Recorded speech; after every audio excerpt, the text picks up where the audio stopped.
तो 4 नवंबर को त्रिवेणीगंज में नीतीश कुमार की जनसभा थी।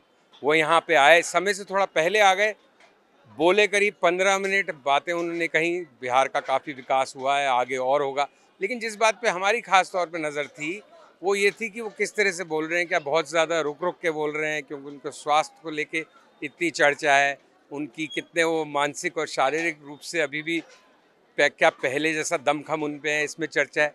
ऑफ कोर्स वो थोड़े बुजुर्ग हुए हैं, बूढ़े हुए हैं, लेकिन यहाँ का आज का उनका भाषण काफ़ी सरल था और काफ़ी स्पष्ट था।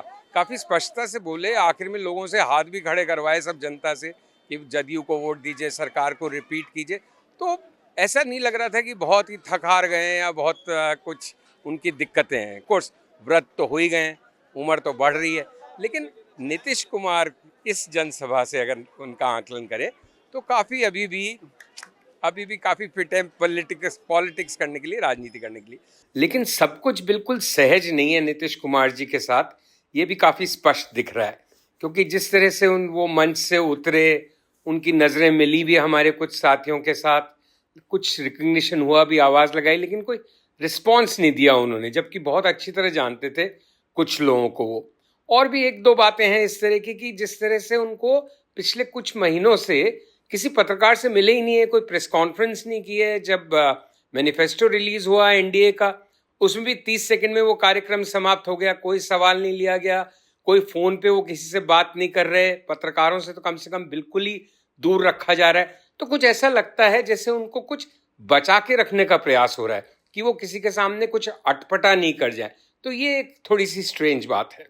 लेकिन पॉलिटिकल ऑब्जर्वर्स के माइंड में लगातार एक बात चल रही है, और वो ये बात चल रही है कि नीतीश कुमार का भविष्य क्या है, क्या बीजेपी उनको दोबारा मुख्यमंत्री बनाएगी। इस मामले में बहुत ही बहस होती है, सब चर्चा इर्द गिर्द ऑब्जर्वर्स, पत्रकारों, टीकाकारों, टिप्पणीकारों के बीच में रहती है।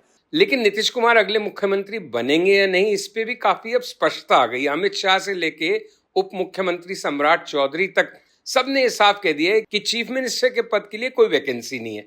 डेफिनेटली नीतीश कुमार ही अगले सीएम बनेंगे, उन्हीं के नेतृत्व में चुनाव लड़ा जा रहा है। हमारी पार्टी में एक पद्धति है नेता चुनने का, सारी व्यवस्था का। बिहार भाजपा का मैं विधायक दल का नेता हूँ, ये पूरा एनडीए के लोग बैठते हैं तब को, लेकिन यहाँ कोई वैकेंसी नहीं है, यहाँ सिर्फ और सिर्फ नीतीश। अनिश्चितता सिर्फ इस बात की है कि अगर वो बनते हैं तो कितने दिन रहेंगे, कब तक बीजेपी अरेंजमेंट जारी रखने वाली है। उस पर भी कुछ लोगों का कयास ये है कि बीजेपी जेडीयू को और नीतीश कुमार जी को बहुत ही टेंडर ग्लव्स के साथ हैंडल करना चाहती है, कुछ भी ऐसा नहीं करना चाहती कि जनता में गलत मैसेज जाए।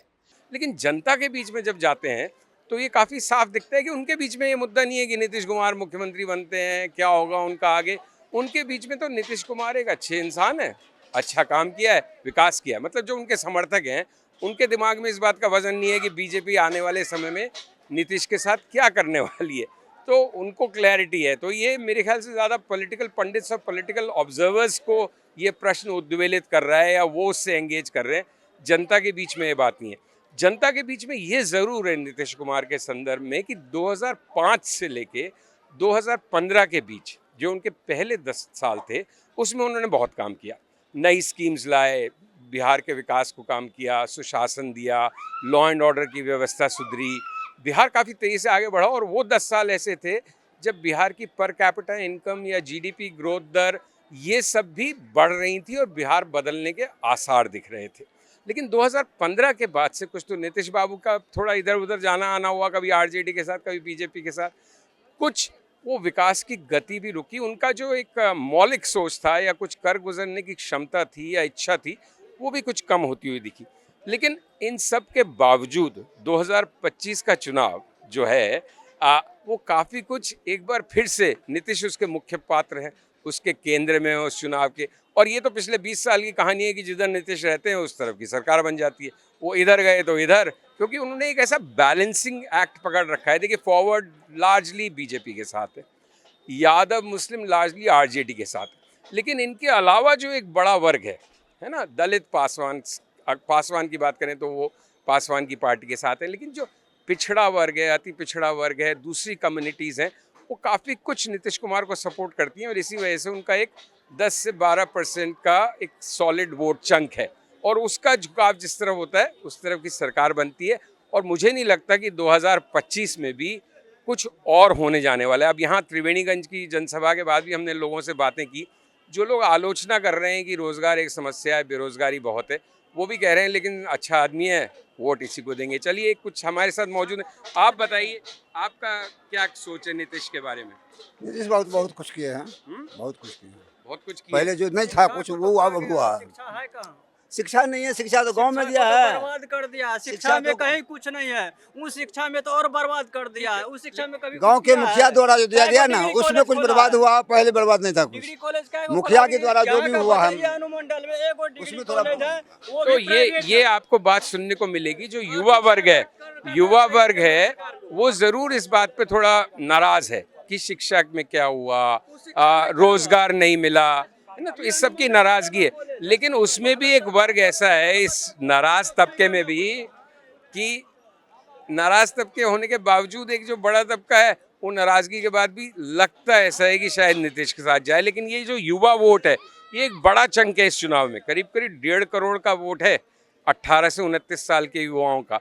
वो किस तरफ जाता है वो भी एक बड़ा पहलू है। सरकार कहती है कि पहले जंगल राज था, अभी जो जंगल राज है उस जंगल राज के सामने पहले कुछ दिन पहले मोकामा में दुलारचंद यादव घाटिया कांड हुआ, उसके समर्थन में लल्लन सिंह खुद रैली करने आए हैं, जो कि एक हत्या के आरोपी हैं। नीतीश कुमार काम नहीं किए, विकास नहीं किए, इस बार आरजेडी का सरकार बनेगा। की ईमानदार छवि, एक बहुत अच्छे जो भी है, एजुकेटेड, सारा चीज़ सही है। लेकिन यहाँ का जो भी है एक समस्या है कि बेरोजगारी शिक्षा समस्या है, बिल्कुल सही है। शिक्षा व्यवस्था और लिटरेसी रेट यहाँ का जो भी है, इस सब पे ध्यान देना चाहिए। लेकिन सपोर्ट हैं कि 2005 से पहले कुछ नहीं था। नीतीश जी बताया कि 2005 के बाद आपने क्या किया, एक भी फैक्ट्री खोले हैं, एक इंडस्ट्री खोले हैं कहीं। दूसरा, एक नीतीश की खास जो राजनीति में बात रही है शुरू से 2005 के बाद से, पहले उन्होंने 2009 में बाइसिकल दी, साइकिल दी लड़कियों को, फिर शराबबंदी की, उससे महिला वोट, और इस बार जो 10,000 रुपये दिए जा रहे हैं वो चाहे एक सरकार की वित्तीय स्थिति के हिसाब से बहुत अच्छी पहल नहीं हो, लेकिन वो 10,000 रुपये का बहुत असर पड़ रहा है। और उसकी वानगी आपको प्रियंका गांधी के भी एक भाषण में वो कल परसों बोलेंगे भाई इनसे 10,000 रुपये ले लो लेकिन वोट विपक्ष को दे दो। तो मतलब कहीं ना कहीं विपक्ष भी ये समझ रहा है कि इस 10,000 रुपये की जो स्कीम लागू की है, जो जीविका दीदी को दी गई है, उसका असर पड़ रहा है। अच्छा, क्या बात है उनकी अच्छी? भूखल कोन पियासल कोन सब में देखे छे, दुख में सुख में सब हर चीज में देखे छे।